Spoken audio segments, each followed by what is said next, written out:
You know that feeling when when you stand on a beach and watch the ocean? Oh, yeah.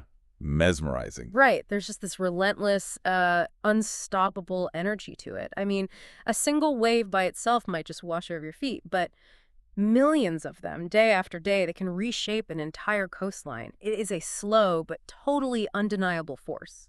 It really is the perfect visual for, collective momentum. Yeah. Because the water doesn't have a manager telling it where to go. Right. Yet the impact on the shoreline is profound. Yeah. And when you think about how traditional organizations operate with all their strict hierarchies and bottlenecks, that natural decentralized power is incredibly appealing. Okay, let's unpack this, because that exact contrast between traditional hierarchies and decentralized power is exactly where our mission begins today. Absolutely. Whether you are catching up on modern futurist philosophy, or maybe you're prepping for a discussion on grassroots social movements, or honestly, if you're just insanely curious about how people are trying to redesign society from the ground up, we are decoding a very specific blueprint for the future in this deep dive.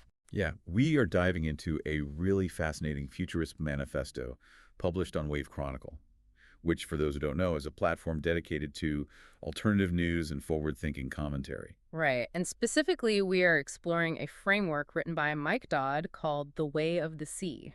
The Way of the Sea is, well, it operates as this very optimistic, highly intellectual framework for an entirely new kind of society. The core premise is just a total rejection of authoritarianism, and also what Dodd identifies as uh, uncontrolled crony capitalism. Which is a heavy phrase. Yeah. It is. But instead, this philosophy advocates for a system built entirely on personal liberty, transparent governance, and the compassionate application of technology. So we're basically looking at a roadmap that tries to chart a course away from traditional top-down power structures entirely. But before we can understand the mechanics of what this movement actually does, you have to understand what it is. Right, the identity part. Exactly. And it completely rejects everything we usually associate with organizations. If you are sitting there wondering who or what the sea is, the manifesto argues that it's found within each and every one of you. It flips the traditional corporate or, political hierarchy completely upside down. You don't submit an application to join this movement. Right. No dues to pay. Exactly. There are no membership fees. The philosophy argues that if you genuinely want to grow and learn in a society that honors positive social endeavors, tech, and free thought, then you are inherently already part of the sea. Wow. It's a fundamental alignment of values, rather than like a formal membership card you carry in your wallet. And if you hold those values, you are the waves. Those waves are expected to crash onto the shore of society to bring positive change. Because, and I think this is a crucial piece of context, Dodd warns that our current society is slowly charting a course toward a new dark ages. Yes, that urgency is very present in the text. So this isn't just a fun theoretical exercise in redesigning government. It is framed as an urgent, necessary course correction to essentially save humanity from its own worst impulses. And that underlying urgency really dictates its radically decentralized structure. Because being part of this sea means there is no leadership structure to hold you back. You don't have to wait for permission. Right? You don't wait for a bureaucratic committee to approve your community initiative. Hmm. Furthermore, Dodd outlines a strict baseline. There is literally no room for people who just want to complain and whine while doing nothing. A strict no whining policy. I love that. Yeah. In this framework, you are the leader. You are in charge of your own momentum, so the expectation is that you get involved. It reminds me so much of an open source software project. Like, you don't have a corporate CEO barking orders at 1,000 rogue developers. Right. You just have individual contributors who see a bug in the code, they write a patch to fix it, and they submit it. Everyone is a leader of their own specific contribution. But I have to push back on this a little bit. Okay, go for it. If there are absolutely no leaders, no central authority, and everyone is supposedly in charge of their own actions, how does this movement avoid turning into total, unmitigated chaos? What's fascinating here is how the philosophy actually anticipates that exact vulnerability. Because the leaderless movement without strict internal guardrails is just anarchy. Exactly. So the Way of the Sea establishes baseline tenets, basically non-negotiable principles that are designed to maintain order organically. And the most paramount of these are personal liberty and equality opportunity. But Dodd attaches a massive structural caveat to that freedom. And that caveat acts as the system's primary regulatory mechanism. We are talking about the absolute boundary line of liberty. Precisely. Your personal freedoms always apply, insofar as they do not reduce the freedoms of others. And the framework is uncompromising on this detail. That boundary applies whether you reduce someone else's freedom deliberately or totally accidentally. So negligence isn't an excuse.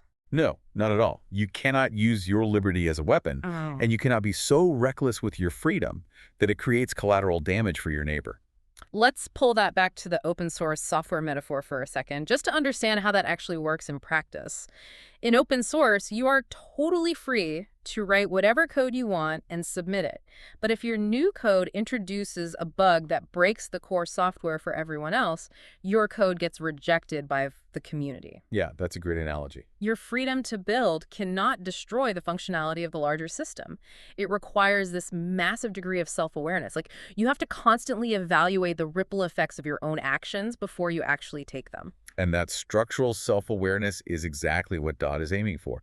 And to replace the function of, top-down leadership, the movement relies heavily on direct, transparent democracy. At every level. Yeah. Right. Yes.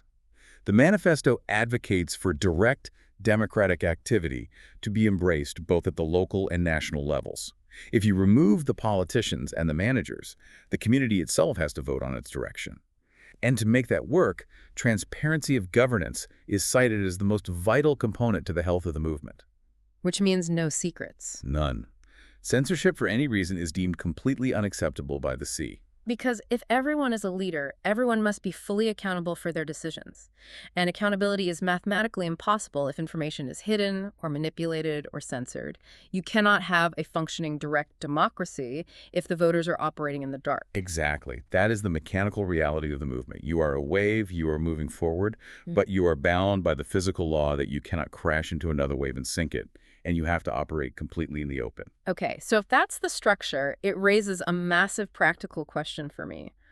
Without a boss handing out daily tasks or a political party setting a legislative agenda, how does a decentralized group of people actually get anything done? Well, action is generated through a relentless philosophical mandate. The framework makes it really clear that while this is a movement deeply invested in intellectual exploration and accelerating technological growth, all of that thought has a strict utility. Meaning it has to serve a purpose. Right. Philosophy and ideology are only valued if they serve as a precursor to action. They cannot be allowed to become a distraction. Exactly. You cannot just sit around in a coffee shop debating utopian ideals indefinitely. The framework demands that individuals assume full responsibility for taking action, and just as importantly, taking responsibility for the consequences of that action. So you own the results, good or bad. Yes. You have to identify a problem, design a solution, and lead the effort yourself, rather than waiting for a centralized authority to grant you permission. In fact, the manifesto explicitly summarizes this entire operational philosophy in 3 very famous words. Just do it. Okay, wait, there seems to be a fundamental tension here. How so? Earlier, we established that this movement values deep consideration, philosophical exploration, and weighing the ripple effects of your liberty. And deep consideration implies taking your time, analyzing data, and thinking things through very methodically. Sure. But on the other hand, a mandate like just do it sounds incredibly impulsive, almost reckless, right? How does the manifesto reconcile that friction? That's a great point. It addresses that nuance by clarifying the difference between considered action and purely theoretical concerns. Dodd acknowledges that philosophy, robust conversation, and deep consideration have immense value. But the argument is that to reach their utmost value, those deep thoughts must eventually be grounded in concrete reality. The movement recognizes the very real danger of analysis paralysis. Oh, where you overthink a problem so thoroughly that the moment to actually solve it passes you by entirely. Exactly. The Sea believes in working with the aspects of society that already have value in order to incrementally fix the things that don't. You can't fix a broken societal system if you refuse to leave the drawing board. At some point, you have to take your philosophical hypothesis and test it in the real world. You must act, observe the result, and adjust. But if the mandate is purely about taking action, the immediate danger is that people might start acting recklessly, tearing down institutions in the name of progress without a real plan to replace them.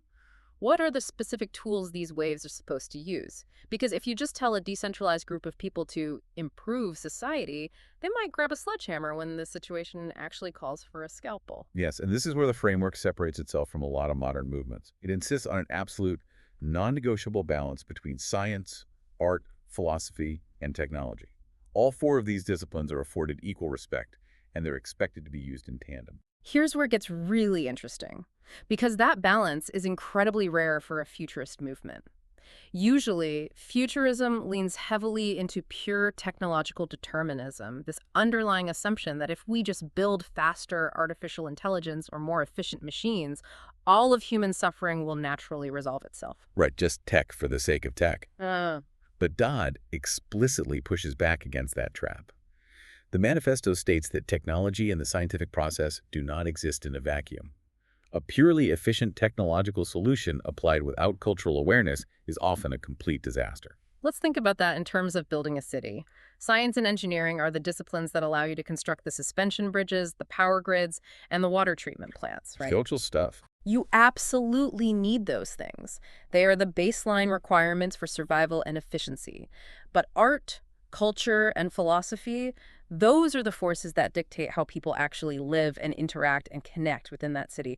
A perfectly engineered, hyper-efficient city that has no music, no visual art, and no cultural gathering spaces. That would be a deeply miserable place for a human being to exist. The city metaphor scales up perfectly to explain Dodd's broader argument. Because art and culture influence human psychology, and critically, they influence the ways in which people relate to technology and science. How we actually use the tools. Right. If you roll out a highly advanced technological solution, say a new agricultural system, but you ignore the cultural traditions of the people who actually farm that land, the technology will likely fail. Or worse, it could cause active harm to the community. Science provides the capability, but art and philosophy provide the context and the compassion. There's another fascinating layer to this when you look at the author himself. The manifesto includes a brief bio for Mike Dodd, and his background is incredibly eclectic. It really is. He hasn't just been sitting in an academic ivory tower writing theory. He has hands-on experience in banking, the dairy industry, health insurance, education, and government. And that diverse resume essentially mirrors the movement's demand for a multidisciplinary approach to problem solving. When you have worked in agriculture, dealing with physical supply chains in the dairy industry, and then moved into the abstract financial world of banking, and then into government policy, you understand that society's problems are deeply interconnected. You can't just fix one thing in isolation. Exactly. You see firsthand how a scientific solution introduced in agriculture immediately shifts the economic reality in finance, which then requires an immediate policy adjustment in government. You just cannot solve problems in a silo. He also mentions being an accomplished no-limit Texas Hold'em poker player, Yeah, that's a fun detail. which might sound like a funny thing to include in a futurist manifesto, but think about the mechanics of poker. It is the ultimate game of balancing cold mathematical probability, the science, with reading human behavior, psychology, and emotional tells the art. Oh, absolutely. You have to take highly calculated risks based on incomplete information. You literally have to put your chips on the table. It perfectly embodies that just-do-it philosophy of taking considered action using a balanced toolkit. It's a brilliant synthesis of theory and action. And using that balanced toolkit, one of the primary actions the manifesto mandates is the aggressive spreading of knowledge. The movement posits that ignorance is the root cause of systemic suffering. So knowledge is the cure. Right. Therefore, a core daily duty of the individual waves is to work to spread accurate knowledge wherever it will help others, provided it can be done at no significant risk to themselves. Okay, so we have established the actors, the individual waves operating without a leader. We have the operational mandate considered action to avoid analysis paralysis. We have the tools, a careful balance of science, art, philosophy, and tech. All the pieces are on the board. Where are all these waves actually crashing toward? The framework sets an incredibly ambitious endgame. It says the highest goal of the sea is to abolish involuntary suffering, and they aim to achieve this specific goal through the considered compassionate application of technology. That word compassionate is doing a lot of heavy lifting in this philosophy. It's the filter for everything else. Exactly. It loops right back to the necessity of balancing tech with art and culture. Technology used ruthlessly or solely for profit creates suffering. But technology used compassionately, with an understanding of the human condition, has the power to abolish it. How does the manifesto define abolishing suffering in practical terms? Because ending suffering sounds great on paper, but it can mean wildly different things depending on who you ask. Well, the framework leans into a fundamentally transhumanist vision. And in this context, transhumanism isn't just about, implanting computer chips into our brains. It's about utilizing human ingenuity to transcend our current biological and societal limitations. The manifesto specifically lists goals like the promotion of life extension, expanding human consciousness, and ensuring universal good health. Let's define expanded consciousness based on this framework, because that can sound a bit mystical. In a movement grounded in science and technology, expanding consciousness likely points to breaking down silos of human thought. It's about using compassionate tech to give everyone access to the sum of human knowledge, enhancing our cognitive abilities to solve more complex problems, and fostering a global awareness where you actually understand the ripple effects of your actions on someone halfway across the world. That is the exact mechanism. It is about elevating the baseline of the human experience. And the text gets highly specific about environmental realities as well. They encourage the complete abandonment of non-replaceable fossil fuels at the earliest possible opportunity. Because pollution is a form of suffering. In the logic of the sea, environmental degradation is a form of involuntary suffering imposed on future generations, which directly violates the core tenet of not reducing the freedom of others. So it's not just about building a shiny technological future. It's about cleaning up the foundation we are currently standing on. They also emphasize the creation of mutual support programs, which brings this massive, sweeping ambition back down to a very simple, almost ancient ethical standard. The golden rule. Right. Insofar as it doesn't violate the other principles of liberty, the movement demands that you treat others with respect, exactly as they would wish to be treated. And critically, you must not treat them as they do not wish to be treated. It is a demand for radical empathy, facilitated by technological progress. So what does this all mean for you, the listener, navigating your actual life today? How does a philosophy move from a massive utopian goal like abolishing involuntary suffering and expanding human consciousness down to something a single individual wave can actually execute on a random Tuesday morning? If we connect this to the bigger picture, the philosophy views a healthy, futuristic society simply as the cumulative effect of millions of individual micro-choices. You do not have to wait for someone to invent a radical new technology to start acting as a part of the sea. You can start today. You can begin right now by actively rejecting censorship and demanding transparency in your local community. You can build small-scale mutual support programs in your own neighborhood. In your own profession, you can actively choose to ensure that whatever science or tech you are building is grounded in a compassionate, artistic understanding of how it will actually affect end users. It is entirely about embodying the end state principles today in order to build that reality for tomorrow. Because under this framework, there is no visionary leader coming to save us. There is no central committee that is going to pass a law to end suffering. We have to be the ones to take the initiative. The burden of progress rests entirely on the individual. It is a philosophy of radical self-reliance coupled with radical community care. Let's bring this all together to see the full picture.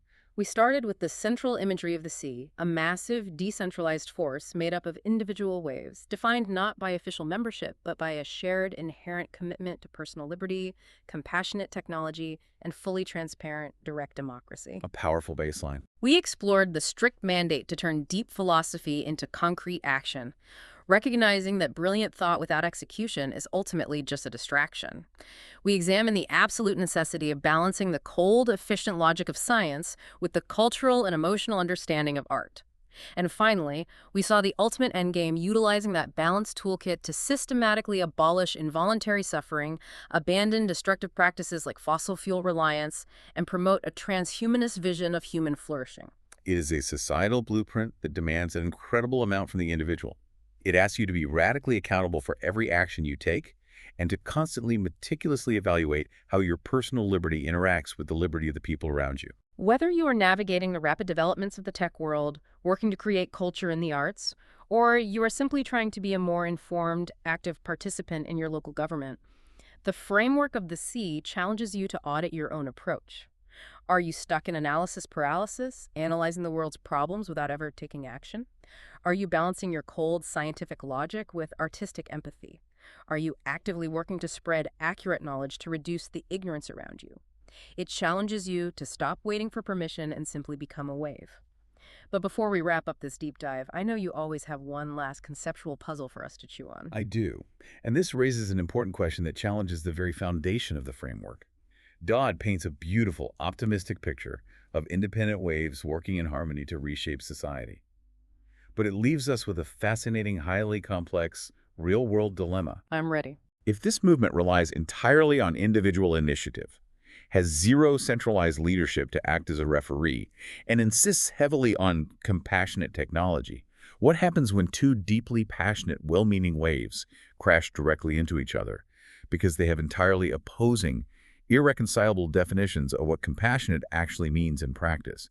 How does a completely leaderless sea resolve its own internal conflicting tides without accidentally creating the very suffering it is trying to abolish? That is the ultimate friction of a decentralized world and a question that could definitely keep you awake at night.